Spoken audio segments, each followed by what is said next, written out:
عليك صلوات الله عليك أشرق البدر علينا فاختفت منه البدور مثل حسنك ما رأينا قط يا وجه سروري يا نبي سلام عليك يا رسول سلام عليك يا حبيب سلام عليك صلوات الله عليك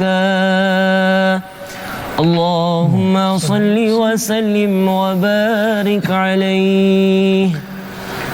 Assalamualaikum warahmatullahi wabarakatuh. Alhamdulillah rabbil alamin wassalatu wassalamu ala sayyidil awwalin sayyidil akhirin nabiyina Ahmad rasulina Muhammad wa ala alihi wal mahdi khalifatihi wa sallim. Amma ba'du. Allahumma akhrijna min zulumatil wahmi wal jahli ila al ma'rifati wal ilmi wa min al bughdi ila al hubbi wa min al makri ila al amni bi rahmatika ya arhamar rahimin. Sahabat-sahabat dimulakan Allah, pada pertemuan yang sebelumnya kita mengurai satu bab yang merupakan tak terpisahkan dari bab yang ini, yaitu khauf, rasa takut. Intinya adalah orang-orang yang takut kepada Allahnya tidak pada tempatnya dan tidak ada roja di dalamnya, maka seperti burung bersayap satu dia tidak akan dapat terbang, atau seperti alat gerigi atau seperti alat gunting yang cuma mempunyai satu, tidak mempunyai dua alat potong, maka dia tidak akan bekerja. Maka pada bagian ini insyaallah kita akan mengkaji pasangan daripada khauf, yaitu ar-raja, yaitu rasa harap. Seperti biasa kita mengurai matan daripada kitab Afatul Ahwal Lis-Sa'irina Ilallah bersama saya Ar-Razi Hashim. Kitab ini ditahqiq dengan baik oleh Syekh Fadil dari Turki, salah satu zuriat daripada Syekh Abdul Qadir Jilani. Semoga dengan keberkahan ketulusan mereka kita mendapatkan kemakrifatan, pengenalan mengenai adab-adab kita kepada Allah Subhanahu wa taala. Berikut ini kita dengarkan bacaan teks matan daripada Afatul Ahwal bab Ar-Raja. Tafadhal. Bismillahirrahmanirrahim. Qala al-musannif rahimahullahu ta'ala Babur Raja. والرجاء على 3 مقامات رجا الثواب ورجا القربة ورجا الحق. فرجا الثواب تصديق الحق فيما وعد ورجا القربة تسهيل الطاعة وتيسيرها ورجا الحق ما الحق أهله. Ya. Ada tingkatan roja seperti mana khauf. Khauf juga mempunyai tingkatan, ada 3. Maka dalam bab roja juga ada 3. Dan ini hampir mirip sekali. Perbedaannya hanya pada kiblatnya. Khauf yang pertama kiblatnya kepada azab Allah. Jadi objeknya takut terhadap azab Allah. Maka dalam bab roja, tingkatan pertama adalah raja thawab, mengharapkan reward, pahala, ganjaran dari Allah Subhanahu wa taala. Sebenarnya pahala bukanlah bahasa dari bahasa Arab, tapi bahasa Sanskerta lama, yaitu pala, karma pala, yang berarti balasan, ya.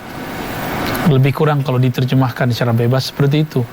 Padanannya dalam bahasa Arab ada ajrun, ada thawabun. Ajrun ganjaran, reward, thawab yaitu balasan. Ya, Maka kemudian ulama kita tidak mempermasalahkan jika kata roja thawab disetarakan maknanya dengan pala atau pahala. Roja thawab berharap kepada pahala, reward. Sahabat-sahabat yang dimuliakan Allah, ini merupakan tahapan seperti khauf kepada orang-orang yang secara rohani masih kecil. Anak kecil, kita katakan, ayo nak, ayo dek, kita sholat malam atau sholat di masjid. Sholat di masjid berjamaah mendapatkan pahala 27 derajat. Akhirnya si anak kecil semangat ke masjid karena ingin mendapatkan 27 pahala. 27 darajah, mendapatkan 27 derajat, seperti disebutkan Nabi, salatul jamaah afdal min salatil fadhi bi 70 wa 20 darajah. Orang-orang yang sholat sendiri tidak lebih afdal daripada sholat berjamaah. Kenapa? Berjamaah lebih afdal 27 darajah. Maka motivasinya adalah mendapatkan reward ini, mendapatkan pahala ini, ganjaran ini. Itu sangat normal, sangat baik. Tidaklah kita sebut ini sebuah dosa atau kesalahan. Namun ini baru roja al-mubtadi', rojaknya orang-orang yang baru pemula. Kalau tadi seperti anak kecil. Ketika kita sudah mulai dewasa, sudah mulai remaja minimal, kita sholat jamaah di masjid bukan lagi karena ingin dapat 27 derajat, tapi karena memang kita merasa tenang dalam sholat berjamaah. Maka ini makomnya sudah naik. Di sini disebut rajal kurba, rasa harap terhadap kedekatan kepada Allah, ingin lebih dekat kepada Allah Subhanahu wa ta'ala. Ketika seseorang beramal bukan lagi ingin mendapatkan sesuatu dari yang diamalkan, tapi dia hanya ingin dekat kepada yang dia sembah, maka dia sudah menaiki makom yang tinggi sekali, yaitu makom kurba. Orang ini disebut dengan muqarrabin, orang-orang yang didekatkan oleh Allah Subhanahu wa ta'ala. Saya saat memuji, saat mendekat kepada Ustadz Faiz misalnya, bukan karena saya ingin dapat sesuatu darinya, tapi hanya sekedar saya ingin dekat kepadanya. Inilah yang disebut rajal kurba.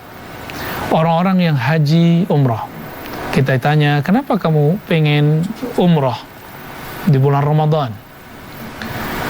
Terutama di bulan Ramadan, ternyata pahalanya luar biasa. Umrah pada bulan Ramadan seperti haji. Begitu dalam hadis Imam Nasai.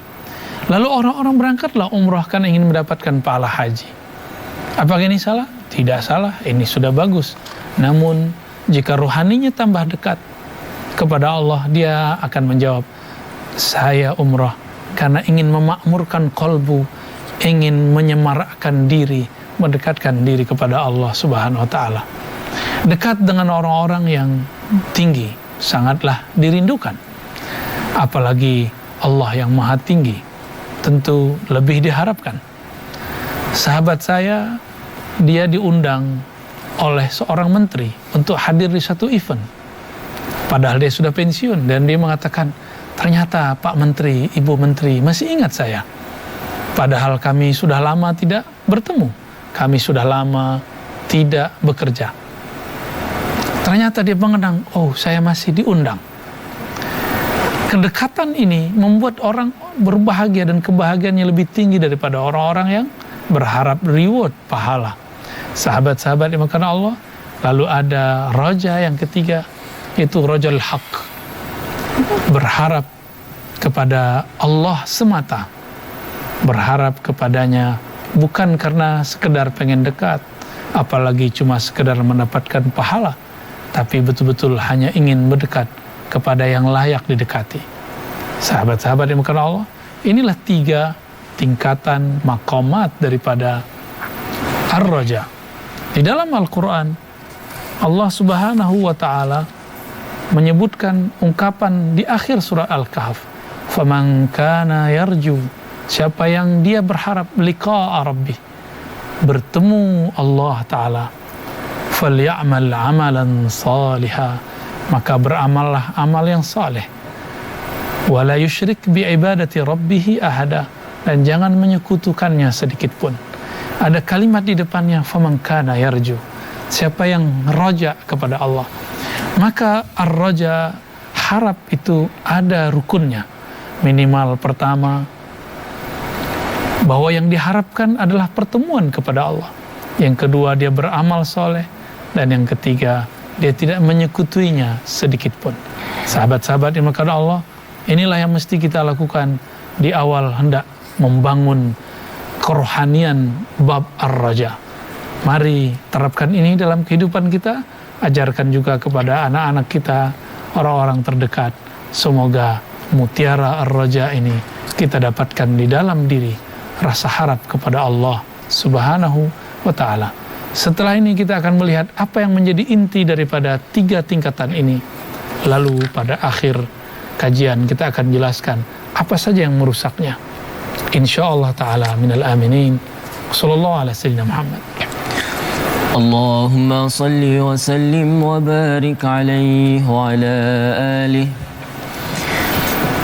Ya Nabi salam alaika, Ya Rasul salam alaika, Ya Habib salam alaika, salawatullah alaika, Ya Nabi salam alaika, Ya Rasul salam alaika, Ya Habib salam alaika, salawatullah alaika.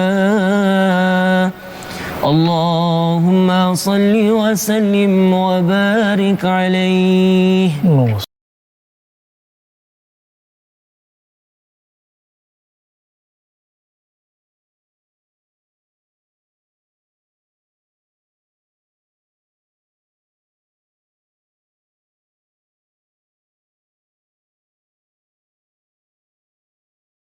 Alhamdulillah Rabbil Alamin, wassalatu wassalamu ala sayyidil awwalin, sayyidil akhirin, Nabiina Ahmad, Rasulina Muhammad, wa ala alihi wa sahbihi ajma'in. Amma ba'du.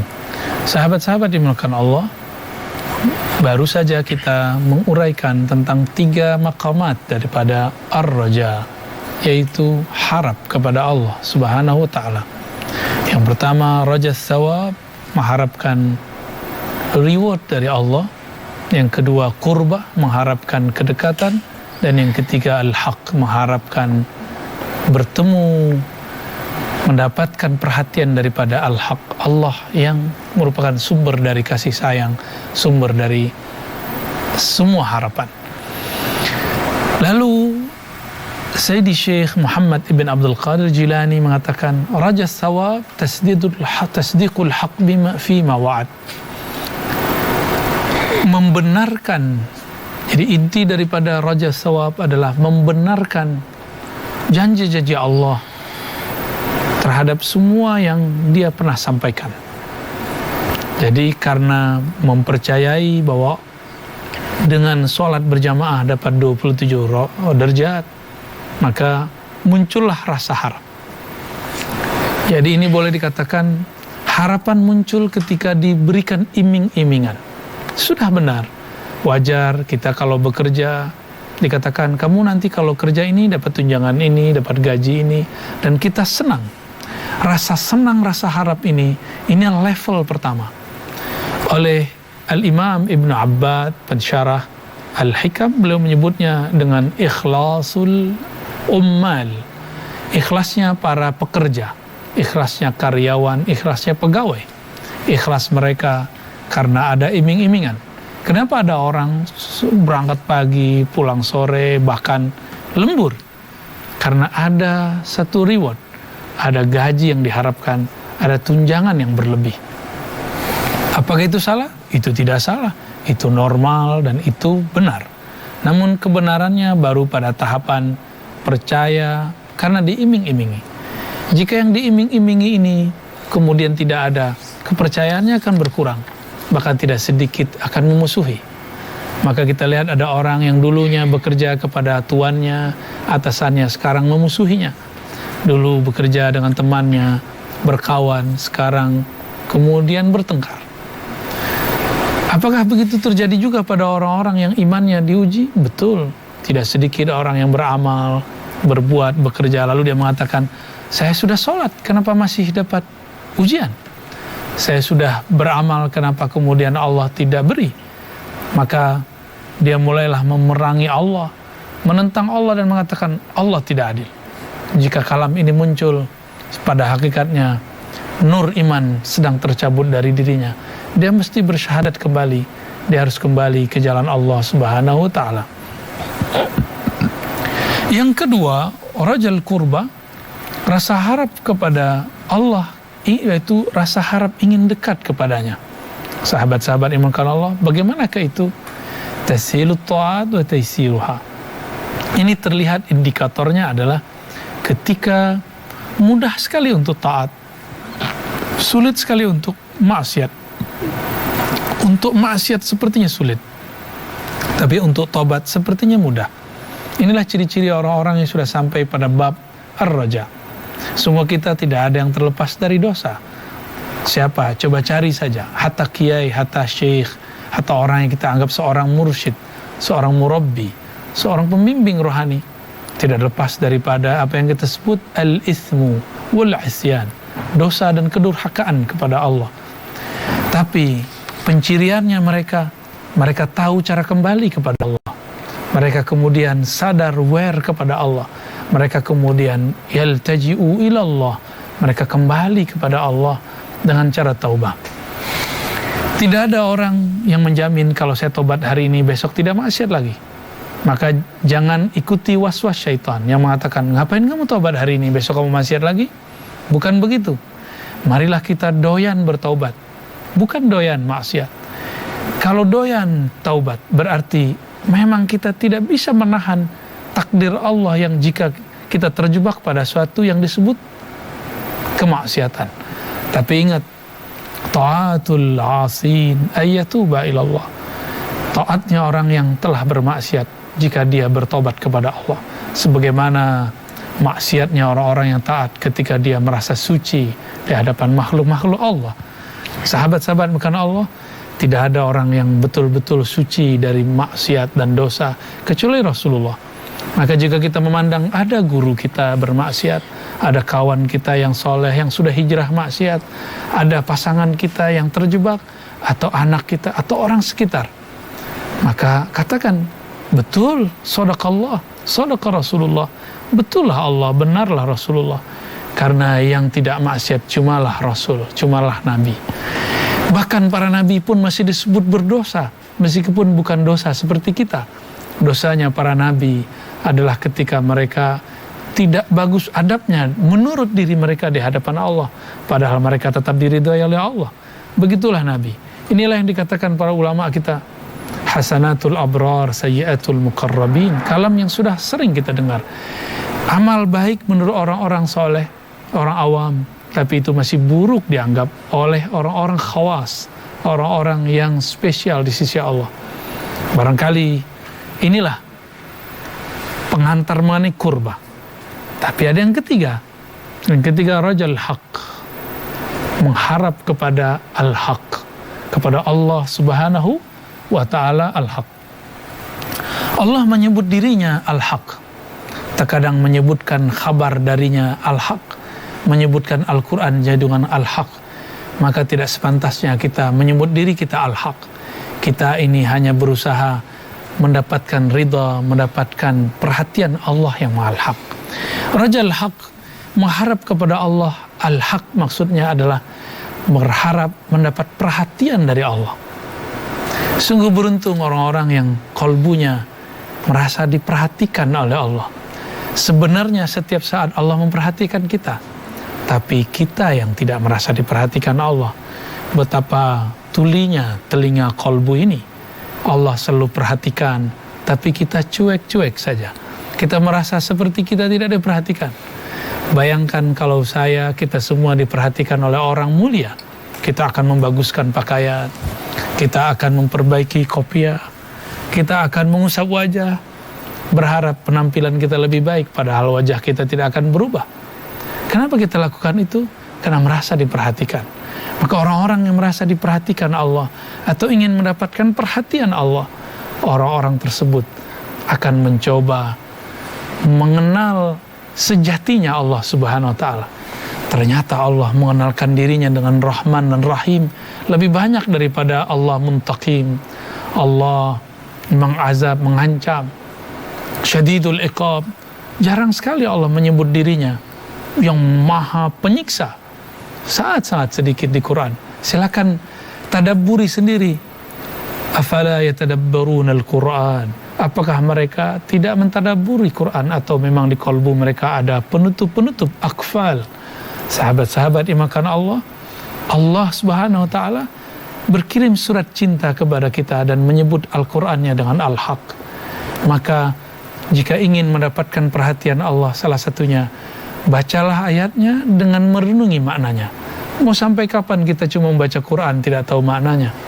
Mulailah baca ayatnya, renungi maknanya. Maka seyogyanya seorang mukmin yang betul-betul ingin mengenal Allah, mulai mempunyai buku terjemahan Al-Quran di rumahnya, meningkat ada buku tafsir di rumahnya, tafsir-tafsir ulama kita baik yang lokal ataupun internasional. Sahabat-sahabat yang kepada Allah, mari tingkatkan rasa harap kita dari sekedar hanya harap kepada pahala, reward, naik kepada harap mendekat kepada Allah, dan ini ditandai dengan mudahnya taat. Kita kalau sudah pengen dekat seseorang, maka apa saja kita lakukan. Ingatkah kita waktu PDKT kepada seseorang, kita traktir dia, kita beri dia hadiah? Sepertinya mudah sekali. Beda jika kita masih bertransaksional dengannya. Kayak sepertinya nilai-nilai angka sedikit betul-betul kita perhitungkan. Tapi kalau sudah ingin mendekat, kita tidak memperhatikan sama sekali. Mari tingkatkan sampai kepada ridhal haq, mencari perhatian Allah Subhanahu wa ta'ala. Setelah ini kita akan mengkaji apa saja yang merusak dari rasa harap ini, baik yang level pertama, kedua dan ketiga. Setelah salawat ini insyaallah tabaraka ta'ala. Tafadhal. Allahumma salli wa sallim wa barik alaihi wa ala alihi. Ya Nabi salam alaika, Ya Rasul salam alaika, Ya Habib salam alaika, salawatullah alaika. Ya Nabi salam alaika, Ya Rasul salam alaika, Ya Habib salam alaika, salawatullah alaika. Allahumma salli wa sallim wa barik alaihi wa ala alihi.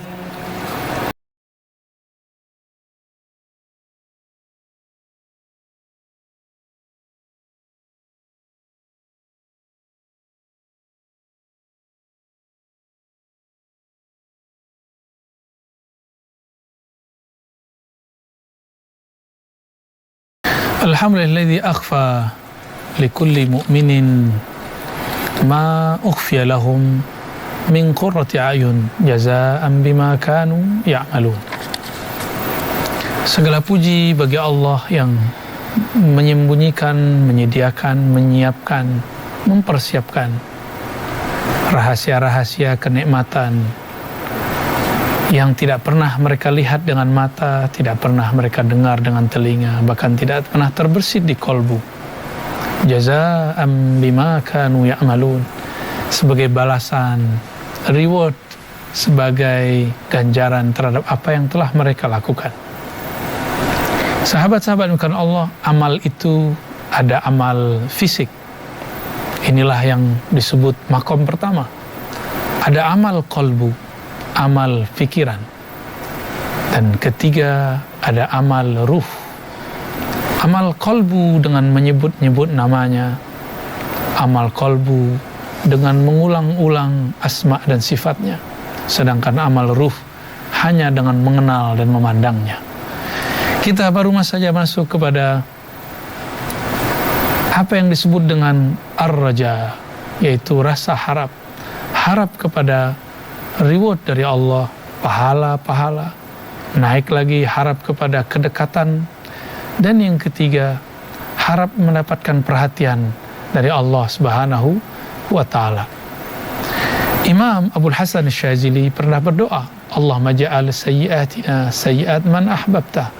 Ya Allah, jika kami ditakdirkan berdosa, jika kami melakukan maksiat, maka jadikan kesalahan-kesalahan kami itu kesalahan orang-orang yang Engkau cintai. Kami salah, tapi Engkau tetap cinta kepada kami, ya Allah. Sehingga salah kami tidak membuat Engkau murka, ya Allah. Justru membuat Engkau seperti orang tua kepada anak kecil, gemes, ya. Kira-kira seperti itu. Sahabat-sahabat karena Allah. Begitu juga dalam bab ini, ketika naik dari afatul qurbah menjadi afatul haq, menjadi rajal haq, dari rajal qurbah menjadi rajal haq, berharap kepada perhatian Allah Subhanahu wa ta'ala. Dalam hal ini Sayyidi Syekh Al-Imam Muhammad Ibn Abdul Qadir Jilani, salah satu kutub di zamannya, karena ayahnya adalah sultan para kutub, pemimpin para wali-wali besar di zamannya, beliau mengatakan, meskipun raja thawab itu bagus, tapi ada yang merusaknya, yaitu bitamanni ala isyaratit tauhid. Dia hanya berangan-angan supaya mendapatkan isyarat-isyarat tauhid. Orang-orang yang seperti ini tauhidnya belum sempurna, tapi dia berandai-andai seandainya kami seperti para wali itu, seperti Syekh Fulan. Inilah yang merusak, sehingga rasa harapnya tidak pernah meningkat.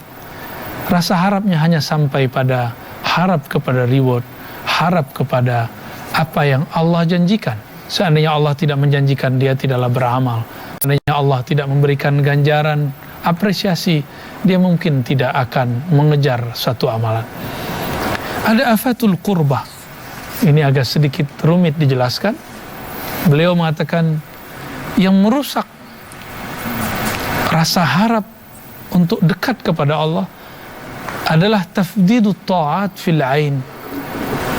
Zahirnya seperti mendahulukan ketaatan fil ain, pada zahir pandangan, zahirnya mata, bi khafiyil istidraj, tapi ada yang disembunyikan, yaitu istidraj. Istidraj itu adalah siksaan yang Allah sembunyikan, sempilkan, sisipkan pada zahirnya taat. Taat itu zahirnya nikmat, tapi jika taat itu tidak menumbuhkan kedekatan kepada Allah, justru kemudian berharap tenang, menjadikan tenang sebagai berhala baru. Banyak sekali orang ingin mendapatkan ketenangan dengan ibadahnya. Jika tenang itu dia tidak dapat, digelisah. Zahirnya dia sudah tidak berharap lagi reward seperti mendapatkan pahala 27, pengen mendapatkan pahala sholat di Masjidil Haram 100.000. Dia tidak berharap itu semata. Lebih daripada itu, dia ingin dekat. Tapi dalam dekatnya dia menyisipkan satu niat lain. Dia ingin sakti, dia ingin tenang, dia ingin berwibawa dengan amalnya. Maka ini yang disebut khafa atau khafiyil istidraj, ketika istidrajnya tersembunyi. Sahabat-sahabat yang dimuliakan Allah, dalam hal ini para masyayikh kita, ulama kita menjelaskan apa beda nikmat dan istidraj. Nikmat itu adalah pemberian Allah yang jika Allah memberi kepada hamba, bertambahlah rasa dekat hamba dan bertambahlah ketaatan hamba kepada Allah. Sedangkan al-istidraj, zahirnya diberi, tapi batinnya jauh daripada yang dicari. Zahirnya diberi, tapi batinnya sedang disiksa dengan kegelisahan. Siksa kegelisahan itu lebih dahsyat daripada siksa penyakit. Itu bisa membuat orang tidak enak makan, tidak bisa tidur, gelisah sehari-hari. Itu adalah siksaan yang luar biasa. Zahirnya mungkin terlihat nikmat, tapi pada hakikatnya dia sedang tidak mendapatkan nikmat. Sahabat-sahabat dimuliakan Allah, inilah yang kemudian ditutup dalam surat Az-Zumar, ya, dalam ayat 53, Qul ya ibadiyalladzina asrafu ala anfusihim la taqnatu min rahmatillah. Katakanlah kepada hamba-hambaku yang mereka berputus asa terhadap diri mereka, la taqnatu, janganlah berputus asa dari kasih sayang Allah, dari perhatian Allah Subhanahu wa taala. Innallaha yaghfiru dzunuba jami'a, karena Allah mengampuni, menghapus semua dosa. Innahu huwal ghafurur rahim. Inilah uniknya, ampunannya disebutkan berbarengan dengan rahimnya. Kata rahim dikhususkan untuk hanya kekasih-kekasihnya. Sahabat-sahabat dimuliakan Allah, para kekasih-kekasihnya, jika mereka datang kepada Allah tidak hanya dengan ya Rahman, mereka datang dengan ya Rahim, yaitu kasih sayang yang Allah spesialkan untuk para wali-walinya. Apakah yang mereka harapkan daripada Allah? Mereka berharap Allah ridha kepada mereka dan mereka diperhatikan oleh Allah Subhanahu wa ta'ala. Bagi seorang yang sampai pada maqamat ini, mau dia taat, mau terjebak dalam maksiat, tidak ada satupun yang membuat dia putus asa kepada Allah Subhanahu wa ta'ala. Rusaknya mereka hanya satu, ketika su'ul adab kepada Allah. Inilah makomnya para nabi, inilah makomnya para wali. Kenapa Nabi Adam masih disebut asa Adam? Adam masih disebut berdurhaka. Fa'asa Adamu rabbahu faghawa. Nabi Adam masih disebut durhaka. Bukan berarti Nabi Adam durhaka dalam pengertian awam. Nabi Adam mustahil durhaka karena dia seorang nabi dan rasul. Ini adalah bab adab. Ketika Nabi Adam dilarang melakukan sesuatu, larangan ini bukanlah larangan haram. Larangan ini hanya larangan adab. Tapi Nabi Adam kemudian melakukannya. Di sorga semuanya boleh dimakan. Tapi Allah mengatakan la taqraba hadhihi syajarah. Allah mengatakan jangan dekati pohon ini. Allah tidak mengatakan jangan makan, jangan ini dan itu. Tapi itulah adab. Ketika seorang Nabi Adam melanggar adabnya, dia pun tidak menyalahkan dirinya. Seandainya kita terjebak pada bab ini, sahabat-sahabat dimuliakan Allah, cukup katakan Rabbana zalamna anfusana wa illam taghfir lana la tarhamna lanakunanna minal khasirin. Fa illam taghfir lana, ya Allah, kami telah zalim kepada diri kami. Kami salah ya Allah. Jika Engkau tidak menyayangi kami, tidak mengampuni kami, ya, maka sungguh kami menjadi orang yang zalim. Inilah makna doa Nabi Adam, Rabbana zalamna anfusana fa illam taghfir lana wa tarhamna lanakunanna minal khasirin. Nabi Adam tidak menyalahkan siapa-siapa, yang kemudian dia salahkan hanya dirinya sendiri. Sahabat-sahabat yang dimuliakan Allah, apabila kita Allah izinkan masuk kepada makom ini, makom ar-raja, makom harap kepada Allah, maka jangan berhenti pada setiap makomnya, karena setiap makom itu ada kelemahan-kelemahannya. Marilah kita perbaiki, kita naikkan makom tersebut dengan cara mengenal Allah lebih banyak, mengenal Allah lebih tinggi lagi, dengan mengenal asma dan sifatnya, bahwa dia lebih banyak menyebut dirinya dengan Rahman dan Rahim, sehingga rasa harap mesti banyak tumbuh. Tapi hati-hati, jangan terlalu tinggi harapan sehingga kita kurang ajar kepada syariat, kemudian kita melanggar syariat. Jangan terlalu percaya diri, lalu kemudian kita lupa bahwa Allah masih punya ancaman, masih punya kemurkaan. Wassallallahu ala Nabi Muhammad. Mari kita lanjutkan dengan salawat. Sallallahu ala Nabi Muhammad. Allahumma salli wa sallim wa barik alaihi wa ala alihi.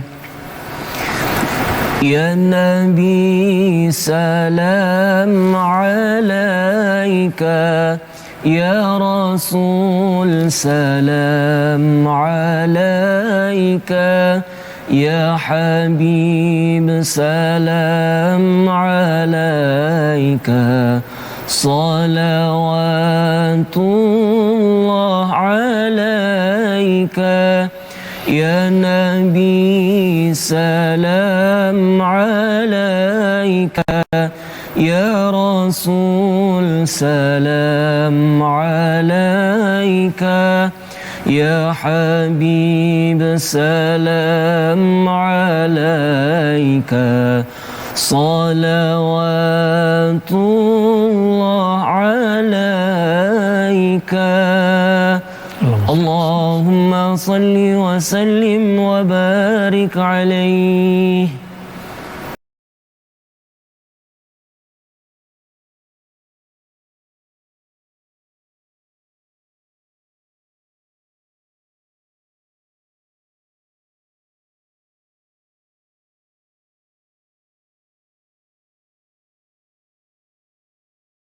Bismillahirrahmanirrahim. Alhamdulillahilladzi akmalal mu'minina bihusnil dhann.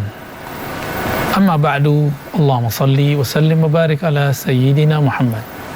Sahabat-sahabat dimuliakan Allah, baru saja kita menjelaskan tentang tingkatan raja sawab, berharap pahala, berharap kurbah, kedekatan, berharap perhatian Allah Subhanahu wa taala. Dan juga kita sudah menjelaskan apa yang merusaknya, yang merusak raja us-sawab, yang merusak raja al-qurbah, begitu juga yang merusak raja al-haq. Maka pada bagian ini kita akan mengurai apa kalam-kalam ulama yang bisa kita ingat, kita dengarkan, yang sebagaimana tertulis dalam kitab-kitab ulama-ulama terdahulu seperti Risalah Kusyairiyah ataupun Hadaikul Haqaiq dan lain-lainnya. Satu kali Imam Al-Antaqi ditanya, ternyata ini adalah pengalaman rohani muridnya. Seorang muridnya bertemu Imam Al-Antaqi di dalam alam rohaninya, lalu bertanya, melihat makomnya yang sangat tinggi, wahai Tuan, dengan apakah engkau mencapai makom yang tinggi ini? Lalu beliau menjawab, bihusniz zanni billah, dengan berbaik sangka kepada Allah Subhanahu wa taala. Ternyata Imam Al-Antaqi tidak mengatakan aku sampai di makom ini karena aku banyak zikir, karena aku banyak puasa, karena aku banyak sholat, tidak. Tapi ia sampai dengan amal qalbu. Amal qalbu inilah yang membuat suatu amal jadi berat.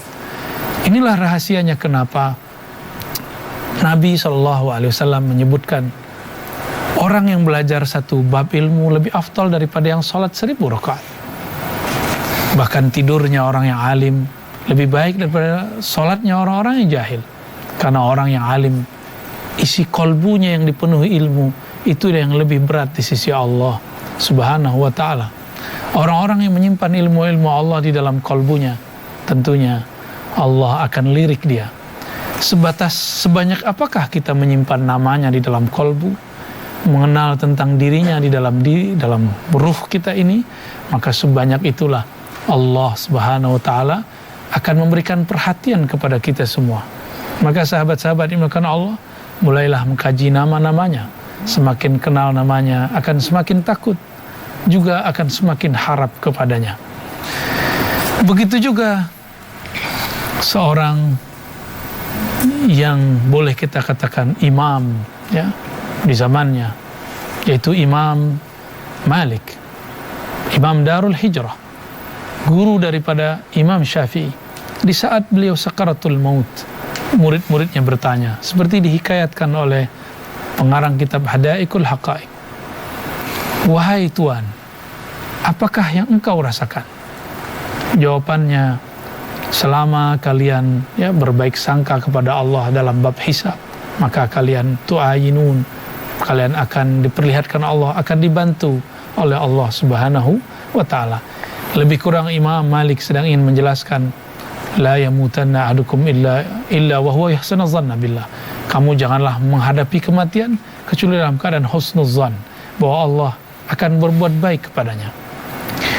Sayyidina Musa, Sayyidina Harun, ketika beliau diperintahkan berdakwah kepada ayah angkatnya, yaitu Fir'aun yang sudah mengaku jadi Tuhan, yang sudah sangat zalim membunuhi anak-anak putra-putra orang-orang Bani Israel ketika diperintahkan masih dibangun rasa harap.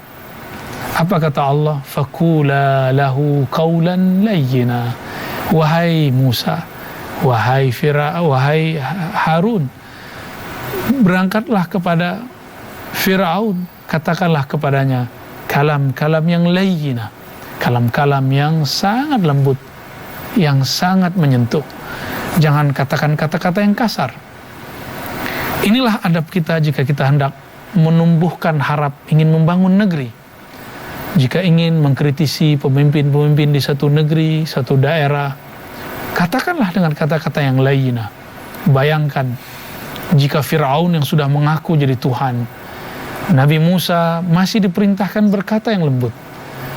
Apakah pemimpin di negeri ini sudah sejahat Fir'aun, sezalim Namrud, sehingga kita kemudian harus melaknat mereka? Tentu tidak.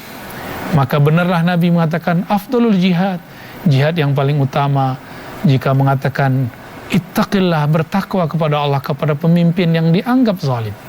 Jika kita menganggap pemimpin kita zalim, berdialoglah dengan mereka, sampaikanlah kalam-kalam yang lembut.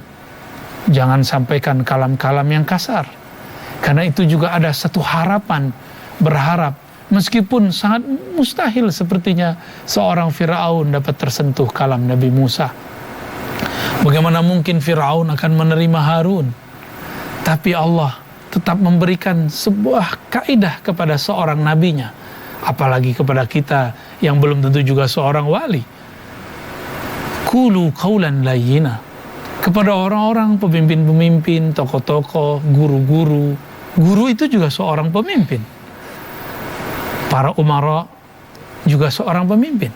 Mereka, jika kita hendak menegurnya, tegurlah dengan cara yang layyina, penuh kasih sayang. Seseorang jika berbicara layyin, itu menunjukkan terjemahan kolbunya. Karena dalam ungkapan orang-orang Arab dahulu, innamal lisan terjemahan ma fil fuad. Lisan ini hanyalah terjemahan yang di dalam kolbu.